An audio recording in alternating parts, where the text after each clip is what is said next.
Here we go! At ito na nga. Narito na naman at tayo'y magsisimulang muli sa ating pagbisita sa mga nagagalingan at naguhusayang mga fansir. Iba't ibang lugar at iba't ibang mga kulungan ang ating bibisitahin. Kaya get ready! At tayo ay magsisimulang muli. Namiss niyo ba ako? Kayo rin! Kaya maghanda na. Relax!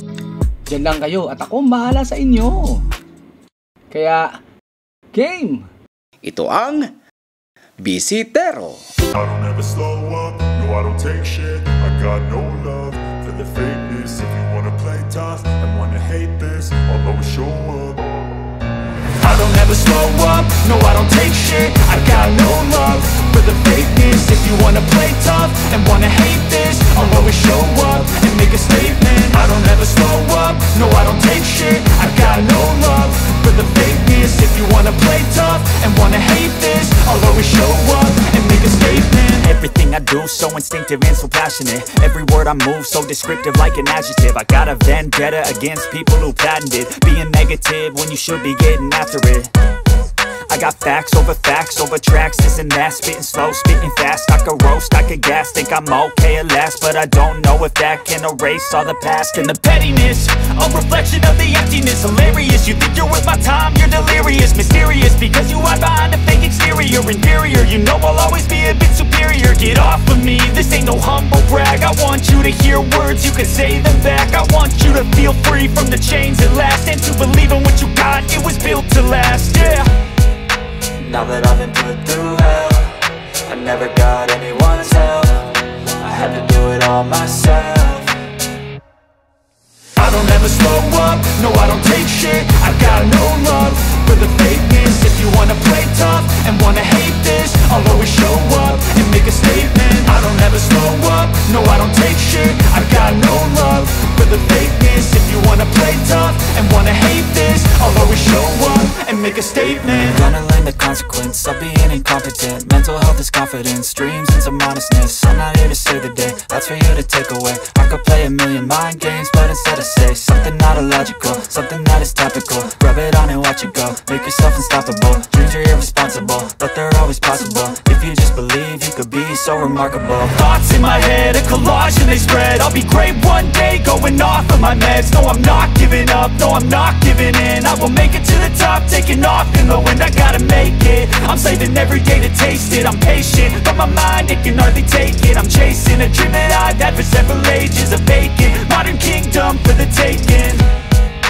Now that I've been put through hell, I never got anyone's help. I had to do it all myself. I don't ever slow up, no I don't take shit. I got no love for the fakeness. If you wanna play tough and wanna hate this, I'll always show up and make a statement. I don't ever slow up, no I don't take shit. I got no love for the fakeness. If you wanna play tough and wanna hate this, I'll always show up and make a statement. I don't ever slow up, no I don't take shit. I got no love for the fakeness. If you wanna play tough and wanna hate this, I'll always show up.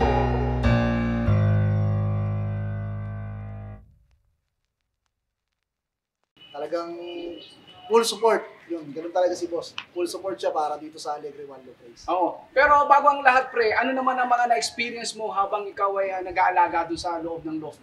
I'm sure ikaw ang nangunguna dyan at syempre ikaw ang may experience through international race. Ano naman ang mga ginagawa mo para sa mga ibunan ng lahat? At nakita naman namin na napakagandang mga kondisyon. Same ano rin siya. Same process din siya kung paano ko itrato yung ibon na alaga ko sa sarili ko. Same lang. Tinuturing din namin. Lahat ng mga ibon na pinagdala sa amin dito, tinuturing din namin sila na family namin. Na mga alaga namin sila na parang sarili namin ibon. Hindi kami nag-ano rin sa kung sino yung mayari. Yes. Pantay-pantay lang siya. Kung ano lang yung treatment namin. Same treatment sa lahat. Yes. Kung paano namin sila pakainin, pag-inumin, pa rin. Same lang, para din ibon ko sa loob, ganun din ang trato namin sa kanila. Kaya mahal din namin yung mga ibon na nandito. Kita naman. Talagang pinakita namin yung best namin para maigawa rin ng ibon yung best nila, maibigay din nila kung gaano kalakas at kung gaano kaganda yung gagawin na karera dito. Siyempre magkakaroon tayo ng season 2. Ayan, ano naman ang masasabi mo sa ating mga manonood at yung mga gusto pang sumuporta pa muli? Nakakatuwa dahil sobrang dami nag-message sa akin kay Boss John ng talagang masaya sila. Karamihan yung mga player natin talagang sobrang ganda ng mga mensahe na pinadadala nila. Kaya sa sobrang kasiyahan ni Boss John, ito na nga ang pinakamagandang balita ron. Dating 4 million points na papremyo natin dito sa Allegri One Place, ginawa na po 6 million. Wow!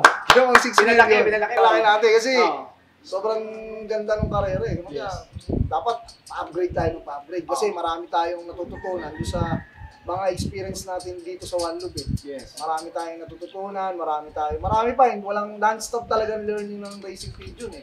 Talagang dire-diretso lang, marami kang matututunan dito. Doon sa proseso kung paano mo sila inalagaan. Ayun nga, nakita rin namin na kailangan dagdagan yung premyo dahil mas maraming gusto sumali, magdadagdag din kami ng mga ibon na tatanggapin. Ayun nga, priority pa rin namin siyempre yung sumuporta ng season 1. May mga slot na sila. Kumbaga priority slot namin sila na makasali sila dito sa Allegri One Loop Race. At yun nga, sa mga bagong player, kung ilan lang yung slot na available, paunahan na lang po tayo, first come first serve. Wala pong reserve slot para sa mga new player. Ano pa yung mga ibang maaasahan ng mga, lalo yung mga bagong sasali pa? And I'm sure na mas sobra pa yan. Yun nga, asahan nyo na mas lalo namin gagalingan at mas lalo namin ipakikita na maganda yung palaro dito. Siguro naman, nakikita nyo sa facility natin kung gaano kaganda yung facility natin. Talaga namang tinodo na nga ni Boss John. Sabi niya, todo mo yan, pagandahin mo lang gusto para magandang facility, mas madaling kumilos, magaang kumilos. Siyempre, mas madaling mag-alaga. Yung first season natin is 3,000 birds. Yung second season, mga ilang birds ba yan? Ang target namin is 6,000, 5 to 6,000. Pero depende rin. Kasi pag nakita rin namin na masyado ng marami, hindi na para damihan pa natin. Dahil ayaw ko rin, sa akin, personally, ayaw ko rin na overcrowded tayo. Kasi mas maganda, mas madaling mag-alaga pagka maluwagan yan. Ang capacity naman ng loob natin is 7,000. Kumbaga, per season natin, talagang kalahati lang po yung ginawa ko para mas kontrolado kasi first time mo sasabak dun sa mga sakit eh. Kasi ang kapaliwanagan po niyan dun sa mga sumasali. Kaya po pinagre-ready namin kayo ng replacement. Ang ibon po natin sa kanya-kanyang loop, may sarili-sarili tayong sakit. Yan po ang totoo niyan. Bawat loop, meron po yung kanya-kanyang sakit. At pagka nag-breed po kayo, may inakay kayo, dinala nyo kayo sa amin at ipapasok nyo yung entry nyo, para nyo pong dinala yung iba't ibang klase ng sakit ng loop sa isang lugar.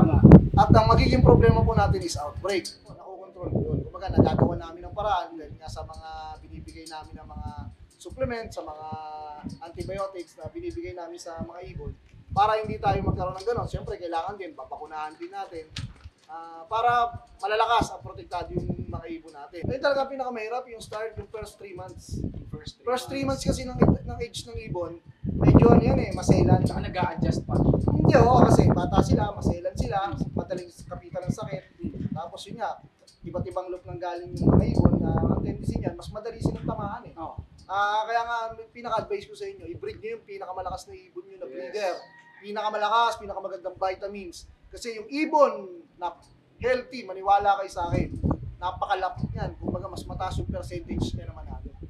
Kasi healthy siya eh. Kung nandito siya sa one loop, hindi siya tinatamaan ng sakit. Di siyempre, ang kulang na lang doon, yung lakas. So, isa napanood ko, pre, no? Yung dinalang ibon dito, replacement pa yun. Yung winner natin, yung karamihan yung winner. sa mga winner natin, replacement siya. Yes. Replacement. Ibig sabihin, mga batang ibon yun. Pag-replacement Mas siya. bata. Mas bata. Ang galing. O yan mga bisitero napakagandang tip na siya na mismo ang nag-advise sa atin. Mas may idea na tayo bago tayo mag-entry sa Allegri One Loop Race. So, suportahan natin mga kabisitero. Ano naman ang mga advice mo pa para sa ating mga kabisitero bago tayo magtapos? Yun, pag-aralan nyo yung age ng ibon nyo, kung kailan nyo siya salang. Tapos yun nga, talagang kailangan protektahan nyo yung ibon nyo. Sa pamamagitan ng vaccine, bakunahan nyo bago nyo dalhin sa amin dito para yung bakuna na ibibigay namin na PMB is maging booster na nila. Kumbaga, nabigyan nyo sila ng first dose, second dose na kami, mas safe na po yun. Sa bakuna ba, meron ba tayong talagang kung ano yung pangalan. Mas okay kung gagamitin nyo yung Hipra kasi yan po yung gamit namin dito. Sa Okay tagal na. ko rin na gumagamit ng Hipra BRPMB vaccine, napakaliit po ng percentage sa tamaan ng paramyxovirus ang kalapate. Kaya hanggat maaari, doon sa mga gusto sumali sa amin, ang gamitin nyo po yung Hipra BR paramyxovirus vaccine. Yan po yung gamitin nyo. Water-based, madaling ibakuna sa batok, nag-i-spread agad, hindi namumuo, hindi kagaya ng oil-based, gagamit kayo ng oil-based. Pag binakunan nyo sa batok yan, namumuo yan, dagdag stress do sa ibon, hindi natutunaw, nasa batok lang, kadalasan, ino-opera pa, tatanggalin mo kasi nagiging gel. Kaya hanggat maaari, huwag kayong gumamit ng oil-based pagdating sa bakuna ng kalapate. Hanggat maaari, gamitin nyo water-based. Ayun. Kailan uli ang ating pasahan ng mga ibon? Yun, mag-start po tayo ng pasahan ng ibon dito by March 1, 2025 hanggang June 28. Depende po sa magpapasa. Kung magdagsaan po ang magpapasa ng by March, April, May, mapuno tayo, titigil na po yun, hindi na po aabutin ng June. Kung mapuno po yung slot, pasensya na po rin sa mga hindi abutin at yun na po talaga yung slot na meron tayo, stop na po. Pero ang talagang natin hanggang June 28 po. January 24, 25, 26 may auction po. Top 20 ng final race saka top 10 overall ng mga winner i-auction po natin. Yun nga. Ina-advise ko na kayo kung kaya nyong makipaglaban sa auction at gusto nyo ng pinakamatigas na ibon at malakas. Ito yung pagkakataon nyo para magkaroon ng matigas at maayos na ibon. Sobrang hirap po ng karera ng pinagdaanan nito. Sobrang daming bitaw nito sa mid-toss.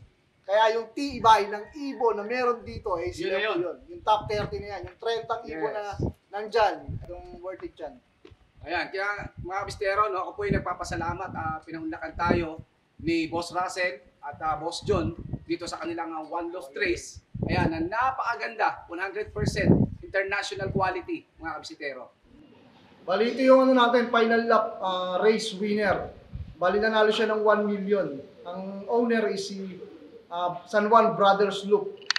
Yan, yun ang owner niya. Bali, siya yung pinakaunang-unang ibon na umuwi ng final race, Calbayog, 455 kilometers. Yan, ito yung ibon na yun. Ito naman yung natin, first overall champion. Ang owner niya is Doxol Loop, si Sir Philip Docabo ng Zambales. Bali, siya, first overall ng 4 na lap. 1 million winner din siya. Yun, sa pangunguna po ni Boss John Alegre, nandito po tayo sa Alegre One Love Race. Salamat, bisitero! Shout out nga pala sa ating kaibigan na si Cesar Cancino at Cecil Cancino. Sa mga namumuno ng Alegre ONR, ang ating Boss John at si Russell Baldago. Kay Jover Solinap. Shout out bro! Kasama na rin ang mga nag-aalagang kalapatids natin dyan. Shout out sa mga kabisitero natin. Salamat sa inyong lahat. At sa muling pagbabalik, asahan muli ang ating mga bawat episode.